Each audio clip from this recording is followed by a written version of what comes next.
Go. G'day, Kenny Mayne here again for lesson number 8. I'm not sticking my thumbs out, so that means 8. Okay, last lesson we spoke of got myself a little girl or got myself a real nice guy, whichever you prefer. And we showed you, we asked you to learn the chords, and we explained the turnaround, which was the C, A minor, F and G7. Once again, C, A minor, F and G7. Now you got to learn that so you can play it, and it's two chords per bar, so it's 1, 2, 3, 4, 1, 2, 3, 4.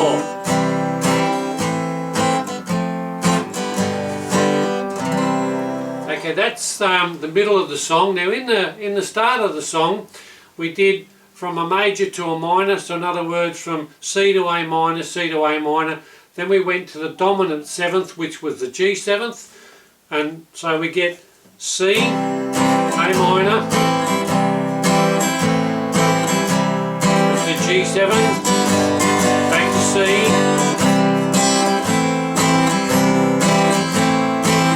back to G7, then you do your turnaround.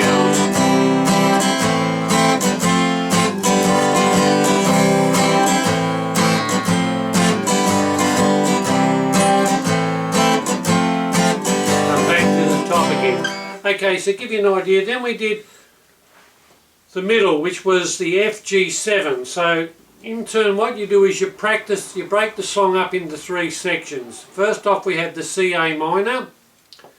I just did that back to front, but anyway. But we do the C, A minor first to G7. You learn that so you can play it correctly. Then you do the turnaround, you get the turnaround to right. Don't worry about the words so much, the words will come once you get it's no good having the words if you can't keep the chords up. Okay, then you go to an F and a G7 and we did an Elvis trick there. We stopped, so it goes love her, yes I do. If you knew her you'd love her too, 'cause I go. Okay, so that's sort of if you want a song to sort of get a bit of life in it, do a stop and then ad lib, okay? As long as you're in time. Okay, we're going to go back to the song. I'm going to find your pointer, and Johnny's going to focus on the sheet for us, because the last time we did it, we didn't have a coda sign, and I didn't explain what the top part was, so we're going to go through the explanation again. So, alright, well at the top here, this little bit here is the introduction. Now I've written the note formation of it, so that if you want to get technical later on, you can actually read the notes, but we'll go into that later on anyway. But that section there is this section here. So I've written the sort of so you can understand that. Okay, so we've got the introduction. Then we told you we had the double lines with the double dots. This means when you see one coming the other way, you've got to come back to this point.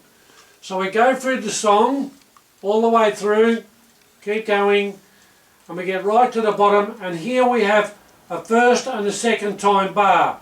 Now this is the first time we're here, so this says go back to the start. So we go back to the start. Now we're looking for number 2, so we go through again, and we remember that number 2 was where it was, number 1 was, and number 2, and it says go back to the start. Now we're back here for the 3rd time. Now we know we're looking for number 3. So we go through until we find number 3. And here's number 3.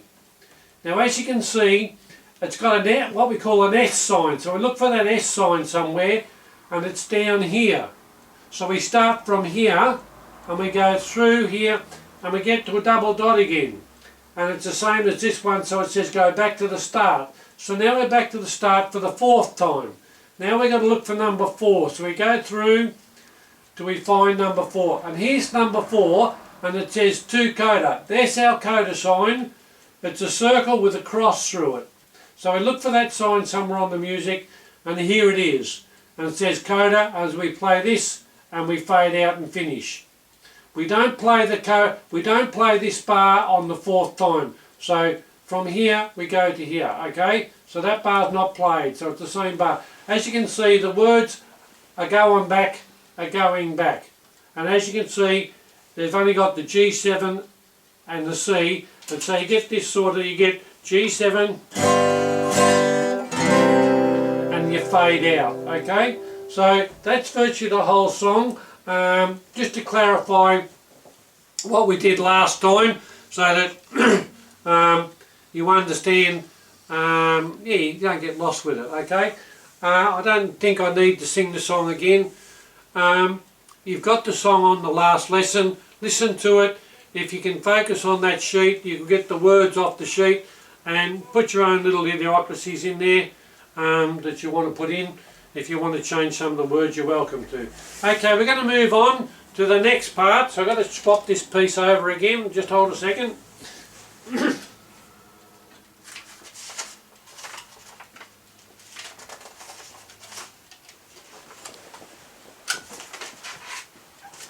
Okay.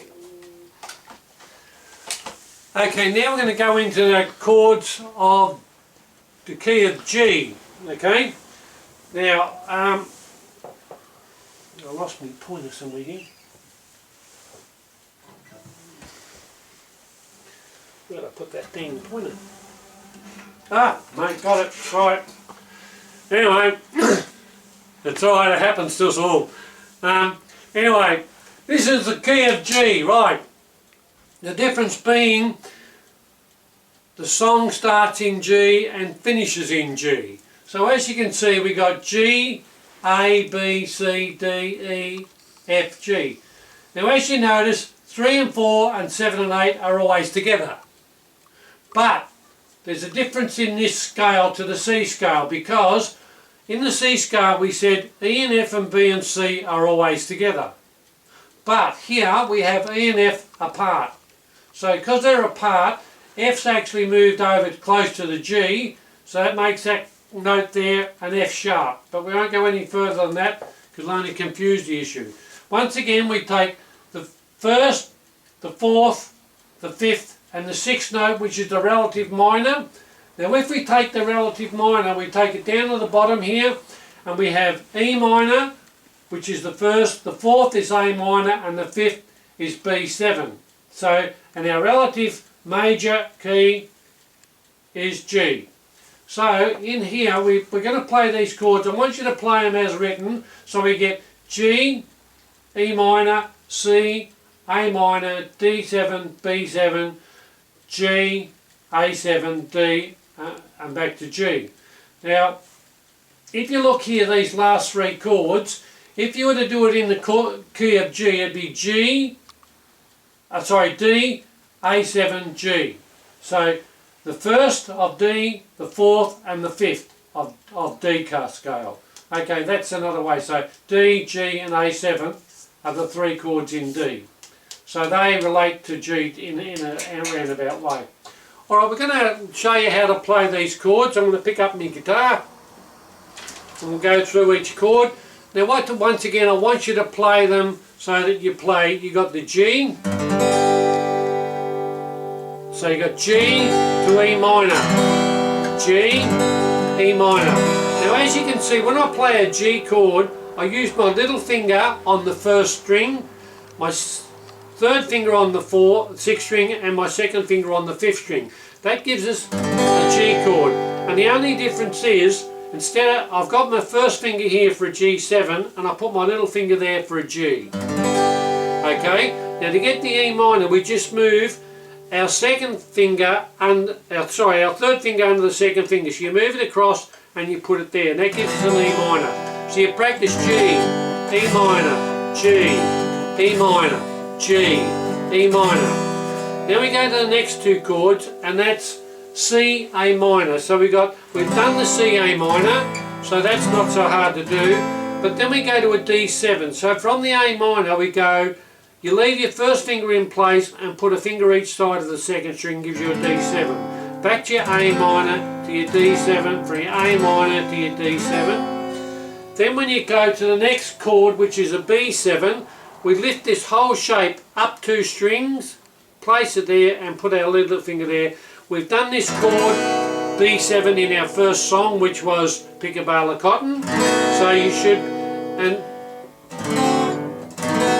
you don't normally go from a B7 to a D7. So it's usually D7 to G, B7. Then we go back to G. And as you can see, I don't take the second finger off, I just lift it over like that. So D7, G, D7, G. Then I go back to A7. Now I leave the little finger in place, and with the A chord, you use your first finger, you place it over the second and third string, the fourth and third string, sorry. Then you put your second finger over the second string, and they're all on the second fret. And you place your little finger on the first string. Now that gives you a nice chord. Some people do an A chord like so, but what happens is when you do an A chord, this is an old way of doing A chord, you can end up with a fret rattle because it's too far away from the fret. So, and other people do it like this, to me, which is still confusing. But if you do it like so, that first finger covers those two strings, the little finger, the second finger goes on the second string, and there. And then what happens is, because A7 and D7 are related, or A7 and D, sorry, A7 and D are related, you just drop it to D, A7 to D, A7 to D, A7 to D, then you go A7 to G. And as you can see, this third finger is hovering in the right spot. And once again to A7 to D.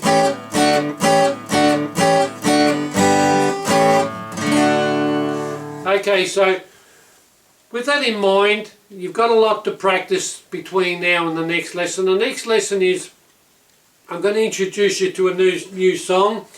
It's called Long Time Gone. And it's in, you've got to know all these chords before we go into the next lesson, so, or the next song. So it's silly giving it to you today, but just once again, and the most important thing about practice is when you practice, don't sit on the one chord. So you would go from here, you go G, E minor, C, A minor, D7, D7, G, A7, D7, or D, sorry, G. Okay, so once again, G, E minor, C, A minor, D7, B7, G, A7, D. And you practice like that. Then when you can do it, you might strum a rhythm and sort of go.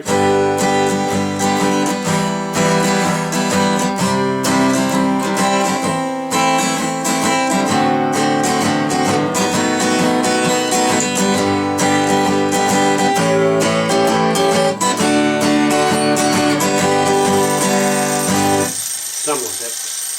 Okay, now I'm just going to tell you before we go, the bus is gone, but I just want to tell you one thing.